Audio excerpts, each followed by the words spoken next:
बर वक्त फैसले अगर हो जाते तो इतना बड़ा काफिला जो हम लेकर गए थे, मैं हुकूमत घुटने टेक देती, आज सूरत-ए-हाल टोटली मुख्तलिफ होती। बुशरा बीबी जो है वो गैर सियासी खातून है, जज्बात जरूर हो सकते हैं क्योंकि उनका शौहर जो है बेगुनाह जेल में है। बारिश नहीं हो रही थी कि वहाँ से भागे, ये गोलियां बरसाई जा रही थी। पंजाब की आप बात करें, वहाँ तो मार्शल्लाह था, वहाँ तो सारे रास्ते बंद थे। फाइनल कॉल की जो नाकामी है उसने पीटीआई के इंतजामी ढांचे को हम देख रहे हैं कि हिला के रख दिया है। पार्टी में अब इख्तलाफात भी खुलकर सामने आ गए हैं और बड़े बड़े इस्तीफे भी आ रहे हैं। जराए के हवाले से ये खबरें आ रही हैं कि बैरिस्टर गौहर को चेयरमैन के ओहदे से हटाया गया और सलमान अकरम राजा ने पीटीआई के सेक्रेटरी जनरल के ओहदे से इस्तीफा दे दिया है।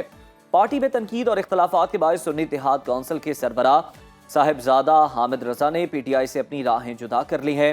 तहरीक इंसाफ की सियासी कमेटी और कोर कमेटी से उन्होंने इस्तीफे दे दिए हैं और साथ ही कौमी असम्बली की रुकनीत से भी उन्होंने मुस्ताफी होने का फैसला किया है। आपको साथ साथ ये भी बताते हैं कि पीटीआई के सीनियर रहनुमा और साबिक सूबाई वजीर इत्तलात शौकत यूसुफ जई ने एक बार फिर पीटीआई की आदत को आड़े हाथों लिया और कहा है कि लीडरशिप की गलतियों की वजह से बानी पीटीआई की सख्तियां बढ़ रही हैं, उसमें इजाफा हो रहा है। अगर पीटीआई के मुजाहिरीन अगर अटक पुल पर बैठ जाते तो हुकूमत घुटने टेक देती और हो सकता था कि नताइज पॉजिटिव होते और नताइज मुख्तलिफ आते। दूसरी जानिब पीटीआई पर पाबंदी और खैबर पख्तूनख्वा में गवर्नर राज लगाने की बाज़गश्त सुनने को मिल रही है। पंजाब के बाद बलूचिस्तान असम्बली में पीटीआई पर पाबंदी की करारदाद मंजूर कर ली गई है, जो कि बड़ा अलार्मिंग है और साथ ही तशवीशनाक भी है। वफाकी काबीना की अक्सरियत ने खैबर पख्तूनख्वा में गवर्नर राज लगाने की हिमायत की है। ऐसे में सेनेटर फैसल वावडा, जो कि आजकल बड़ी पेशगोइयाँ करते हैं और उनकी सच भी साबित होती हैं, प्रेडिक्शंस करते हैं, वो ये कहते हैं कि पीटीआई पर पाबंदी लगेगी। यानी वो ये कहते हैं कि लग सकती नहीं है, लगेगी। बुशरा बीबी भी गिरफ्तार होंगी और जल्द पीटीआई के मुखलिस लोगों की एक नई पार्टी तहरीक इंसाफ पाकिस्तान बन जाएगी। यानी जिस तरह से हमने देखा कि एमक्यूएम जो थी वो फिर एमक्यूएम पाकिस्तान बन गए। बिल्कुल। तो नाजरीन, इसी तमाम सूरत-ए-हाल पर बात करने के लिए इस वक्त हमारे साथ मौजूद हैं पीटीआई के सीनियर रहनुमा शौकत यूसुफ जई साहब। बहुत शुक्रिया आपके वक्त का शौकत साहब। आपसे सबसे पहले जानना चाहूँगी कि बैरिस्टर गौहर और सलमान अकरम राजा से इस्तीफे लिए गए हैं या उन्होंने खुद दिए हैं, और आपको क्या नज़र आता है कि इस्तीफों की वजूहात क्या है? बिस्मिल्लाहिर्रहमानिर्रहीम, बहुत शुक्रिया जी, थैंक यू। मुझे तो अभी तक कोई इल्म नहीं है कि उन्होंने इस्तीफे दिए हैं या उनसे लिए गए हैं। अच्छा। अभी तक वो बरकरार हैं, सीटों पे काम कर रहे हैं। देखें, असल इशू ये है कि ये कहना कि जी तहरीक फ्लॉप हो गई, बिल्कुल गलत है। ये इंतहाई कामयाब रही और लोग इतने मुश्किलात के बावजूद, यानी हुकूमत की इतनी फस्तायत के बावजूद धरना देने वहाँ पहुँच गए। अब देखें, ये सियासी वर्कर थे, ये कोई ट्रेन उस तरह नहीं थे कि जी गोलियों का सामना करेंगे। सियासी वर्कर थे, अपने पुरअमन एहतजाज के लिए वहाँ गए थे। अच्छा शौकत साहब, हम एहतजाज की भी बात कर लेंगे, लेकिन सर जो ये खबरें हैं ये बड़ी मुसद्दिका खबरें आ रही हैं और हर जगह ये जो है सुनने को मिल रही हैं। साथ ही जो इजलास भी हुआ सलमान अकरम राजा के साथ, जो सलूक हुआ, फिर उन्होंने जो जवाब दिया, अब वो भी सबके सामने बातें आ रही हैं। ये ना हो कि फिर कल आप हमारे साथ मौजूद हों तो फिर ये बात सच साबित हो जाए। नहीं, देखें, मैं ये नहीं कह रहा हूँ, सबसे ज्यादा तनकीद तो मैंने की है और उसकी मेन वजूहत ये थी कि हमारे पास बड़े ऑप्शंस थे और हम सियासी लोग हैं, और ये कहना कि जी फलाने नहीं मानना मेरी बात, तो ये चीजें जो है मैंने इसलिए कहा था कि हमारी जो मरकजी लीडरशिप है वो बड़े शरीफ लोग हैं और बड़े अच्छे लोग हैं, नफीस लोग हैं, लेकिन चूंकि सियासी फैसले बर वक्त होने चाहिए और बर वक्त फैसले अगर हो जाते तो इतना बड़ा काफिला जो हम लेकर गए थे, मैं हुकूमत घुटने टेक देती, आज सूरत-ए-हाल टोटली मुख्तलिफ होती। यानी जो इन्होंने इंट्रो में बात की, ये बिल्कुल मैंने कहा था कि वो पाकिस्तान पूरा बंद था और हमारा मकसद भी एहतजाज करना था। डी चौक में हमने क्या चीज था कि वहाँ सोना पड़ा था, उसके लिए हम जा रहे थे, क्या था वहाँ? हमारा तो काम ये था कि गवर्नमेंट को प्रेशराइज करें। अच्छा शौकत साहब, आपकी जब ये मामला हुआ, जब वापस जाना पड़ा और जिस सूरत हाल में निकले, उसके बाद जो आपने तनकीद की, बिल्कुल बड़ी पॉजिटिव आपने तनकीद की, पार्टी में जमहूरियत का इससे सबूत भी मिलता है। लेकिन सर तब जो आपने बात की थी, अब तो 2-3 दिन गुजर चुके हैं, अब तक तायुन हो सका जो आपने इशारा किया था कि किसने ये फैसला किया कि जब बानी पीटीआई मान गए थे कि पेशावर मोड़ या संजानी पे आप बैठ जाएं, लेकिन उसके बावजूद डी चौक गए, तो ये मालूम हो सका ये फैसला किसका था? जो कल सियासी कमेटी का इजलास हुआ है, उसमें गौहर साहब ने खुलकर कहा है कि खान साहब ने कहा था, लेकिन बुशरा बीबी नहीं मानी। अच्छा। तो मेरा यही कहना था कि देखिए बुशरा बीबी जो है वो गैर सियासी खातून है, उनको सियासत का एक्सपीरियंस नहीं है, उनके जज्बात जरूर हो सकते हैं क्योंकि उनका शौहर जो है बेगुनाह जेल में, उन पे बेशुमार बेजा मुकदमा दर्ज हुए हैं, तो जाहिर है उनके जज्बात तो हैं, वो तो जाहिर है उनके दिल भी वो होगा। लेकिन जो पॉलिटिकल पार्टीज होती है ना, वो अपने तौर पे फैसले करती हैं और वक्त को देख के एक मतअमली के साथ आगे बढ़ती हैं। तो मुझे जो ज्यादा वो था कि यार ये कैसे लीडरशिप है जो इस तरह, मतलब बुशरा बीबी ने जिद की तो उन्होंने कहा कि हाँ जी ठीक है, तो उनको समझाना चाहिए था। उनको वो एक खातून है, बिल्कुल मान लेती, वो समझदार खातून है, उनको समझाया जा सकता था कि जी इस तरह नहीं है, इस तरह के हालात हैं और हमने ये इक़दामात उठाने हैं ताकि हमें कामयाबी मिल सके। लेकिन मैं हैरान हुआ कि उन्होंने कहा जी वो नहीं मानी, तो अच्छा नहीं मानी तो फिर उन्होंने पीछे हट गए।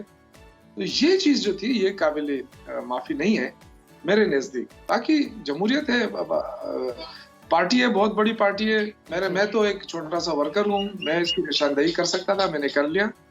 अब पार्टी का फैसला है कि हमने क्या करना है आगे, क्योंकि लाएअमल ये देना बहुत लाजमी है। बिल्कुल और हमारे जो वर्कर हैं अभी तक बिल्कुल ठीक कह रहे हैं शौकत साहब, आप नुमाइंदा हैं, इसके साथ साथ आप एक विजन रखते हैं पार्टी के हवाले से।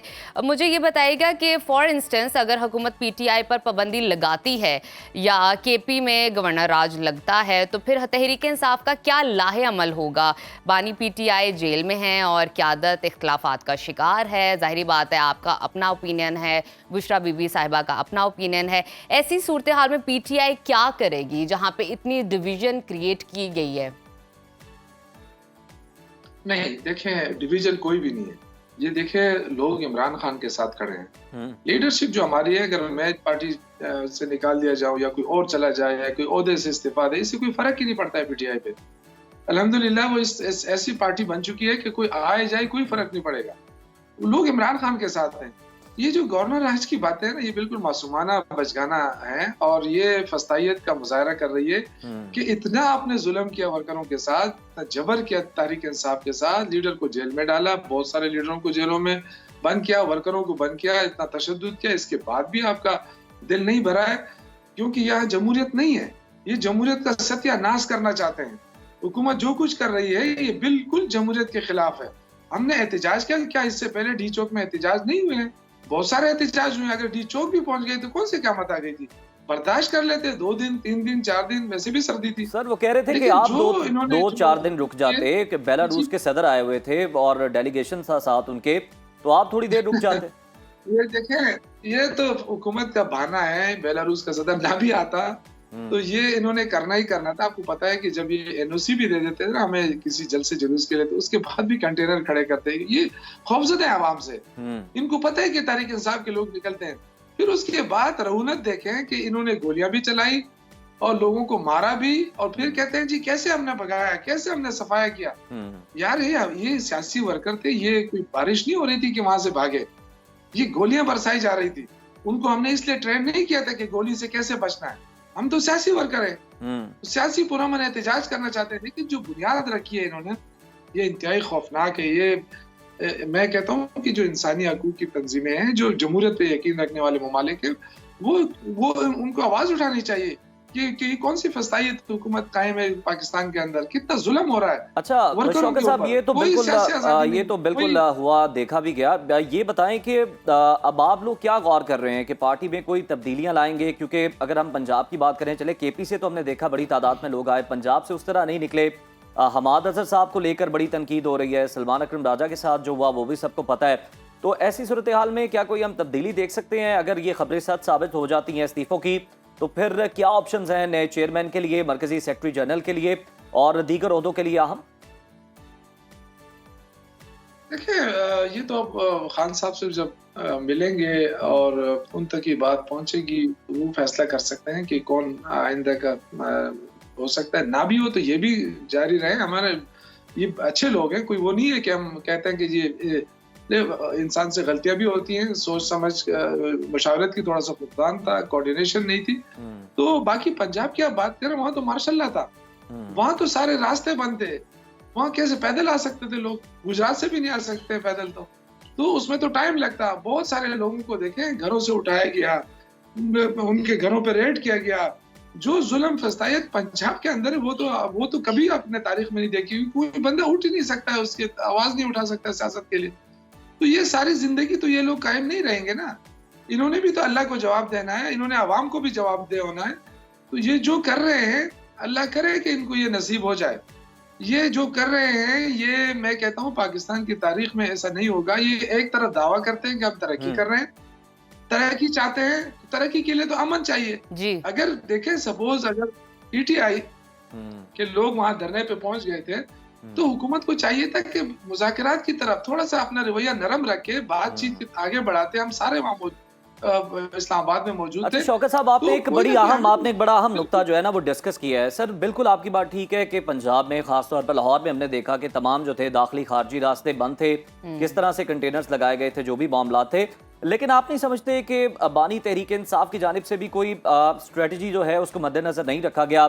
जिस तरह आपने कोऑर्डिनेशन की निशानदेही की कि कोऑर्डिनेशन नहीं थी, और साथ ही साथ हम देखते हैं कि बड़ा कम वक्त मिला इस कॉल के लिए। देखिए, इमरान खान की जो पार्टी है ना, उसकी यही खूबी है कि आप 1 घंटा भी दे देना तो इतना लोग सारे इकट्ठे हो जाए। वो कोई इशू नहीं है, स्ट्रीट पावर है अल्हम्दुलिल्लाह। तो पार्टी ने तो हथियार ही फेंक दिए। वो जो लीडरशिप थी वो कह रहे जी हमें तो बुशा बीवी ने कहा कि नहीं ऐसा नहीं ऐसा। जब खान ने कह दिया कि संजरानी पर रुकना है, तो जब खान ने कह दिया तो ये फिर कैसे मतलब उसको नजरअंदाज किया गया? खान के हुक्म को उसकी भी तामील नहीं हुई। तो ये चीज जो थी ना, ये मुझे जो ज्यादा वो था कि या तो हमारी अपनी कोई ख्वाहिश होती, हमारी कोई ख्वाहिश नहीं थी, हमें तो जहाँ खान कहेगा। लेकिन जब उसने कह दिया कि जी ठीक है, अगर आपको संजरानी में जगह मिलती है संजरानी में बैठ जाओ। मैं तो यहाँ तक गया था कि मैं तो कहता रहा कि भाई अटक में बैठ जाओ, हमें कंटेनर हटाने की जरूरत ही नहीं है। हुकूमत ऑलरेडी उसने पूरा पाकिस्तान बंद किया हुआ है, हम तो जाके एक टी चौक को बंद करेंगे ना भाई। इस वक्त तो पूरा पाकिस्तान बंद है, दुरुस्त। लेकिन जाहिर है एक छोटे से वर्कर की बात की कोई इतनी अहमियत तो नहीं होती है। लेकिन बाद में देखा गया, लेकिन बेशक अहमियत नहीं है, लेकिन जो है ना आप जो निशानदेही है ये करते रहे, ये बड़ा जरूरी है पार्टी के लिए। और कुछ इस तरह की मुखालिफ आवाजें भी होनी चाहिए, सारे हम आवाज होंगे तो फिर जो नताइज हैं आप देख लिए वो किस तरह के निकले हैं। बहुत शुक्रिया शौकत साहब आपके कीमती वक्त का।